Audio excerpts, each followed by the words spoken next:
ರಾಜೇಂದ್ರ ಹತ್ಯೆ ಸುಪಾರಿ ಆಡಿಯೋ ಬಗ್ಗೆ ಗೊತ್ತಿಲ್ಲ. ರಾಜೇಂದ್ರ ರಾಜಣ್ಣ ವಿಚಾರ ಪ್ರತಿಕ್ರಿಯೆ ನೀಡಲ್ಲ, ಯಾಕಂದ್ರೆ ತನಿಖಾ ಹಂತದಲ್ಲಿದೆ ಅಂತ ಸಚಿವ ಪರಮೇಶ್ವರ್ ಪ್ರತಿಕ್ರಿಯೆ ಕೊಟ್ಟಿದ್ದಾರೆ. ಈಗಾಗಲೇ ತನಿಖಾ ತಂಡವನ್ನು ಮಾಡಲಾಗಿದೆ. ಅವರ ವರದಿ ಮೇಲೆ ಸಿಐಡಿ ಅಥವಾ ಎಸ್ಐಟಿಗೆ ಕೊಡೋ ಬಗ್ಗೆ ನಿರ್ಧರಿಸ್ತೀವಿ ಇವತ್ತು ಅಥವಾ ನಾಳೆ.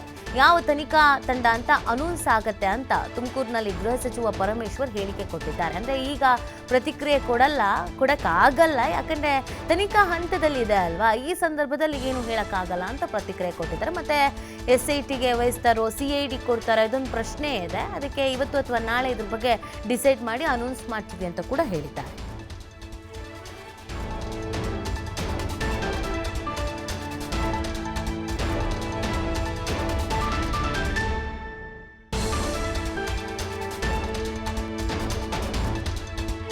ಗೊತ್ತಿಲ್ಲ. ನಾನು ರಾಜೇಂದ್ರ ಅವ್ರ ವಿಚಾರದಲ್ಲಾಗಲಿ ರಾಜಣ್ಣ ಅವ್ರ ವಿಚಾರದಲ್ಲಾಗಲಿ ಯಾವುದೂ ಪ್ರತಿಕ್ರಿಯೆ ಮಾಡೋದಿಲ್ಲ. ಯಾಕೆಂದರೆ ಅದು ಇನ್ವೆಸ್ಟಿಗೇಷನಲ್ಲಿದೆ. ಇನ್ವೆಸ್ಟಿಗೇಷನಲ್ಲಿದ್ದಾಗ ನಾನು ಯಾವುದೇ ಪ್ರತಿಕ್ರಿಯೆ ಮಾಡೋದಕ್ಕೆ ಹೋಗೋದಿಲ್ಲ. ಟೀಮ್ ಎಲ್ಲ ಆಗಿದೆ. ಇಲ್ಲ ಇಲ್ಲಿಂದ ಸ್ಥಳೀಯವಾಗೇ ಟೀಮ್ ಸೆಟಪ್ ಮಾಡಿದ್ದಾರೆ. ಅದು ಆದಮೇಲೆ ಅವರು ಏನು ವರದಿ ಕೊಡ್ತಾರೆ, ಅದಾದಮೇಲೆ ಅಗತ್ಯ ಬಿದ್ದರೆ ಮುಂದೆ CIDನೋ SITನೋ ತೀರ್ಮಾನ ಮಾಡ್ತಾರೆ. ಅಲ್ಲ, ಈಗಾಗಲೇ ಒಂದು ಟೀಮ್ ಸೆಟಪ್ ಮಾಡಿದ್ದಾರೆ.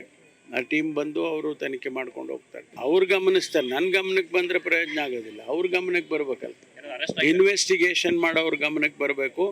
ಅವ್ರು ಅದನ್ನು ನೋಡಿ ಅವ್ರು ಏನು ತೀರ್ಮಾನ ಮಾಡಬೇಕು ಮಾಡ್ತಾರೆ. ಒರಿಜಿನಾಲಿಟಿ, ಆಮೇಲೆ ಬೇರೆ ಬೇರೆ ಅವ್ರದ್ದೇನು ಪ್ಯಾರಾಮೀಟರ್ಸ್ ಇರ್ತವೆ ಅದೆಲ್ಲ ಮಾಡ್ತಾರೆ. ಗೊಂದಲ ನೋಡಿ, ಅನೌನ್ಸ್ ಮಾಡೋ ತನಕ ಗೊಂದಲ. ಅನೌನ್ಸ್ ಆದಮೇಲೆ ಇವತ್ತು ನಾಳೆಗೆ ಆಗುತ್ತೆ. ಆಗಿರಬೇಕು ಅಂತ ಅಂದ್ಕೊಂಡಿದ್ದೀನಿ. ಇಲ್ಲಾಂದರೆ ಇವತ್ತು ನಾಳೆ ಯಾವುದು ಮಾಹಿತಿ ಇಲ್ಲ ನನಗೆ ಗೊತ್ತಿಲ್ಲ.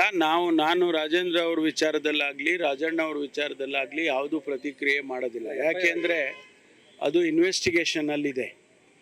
ಇನ್ವೆಸ್ಟಿಗೇಷನಲ್ಲಿದ್ದಾಗ ನಾನು ಯಾವುದು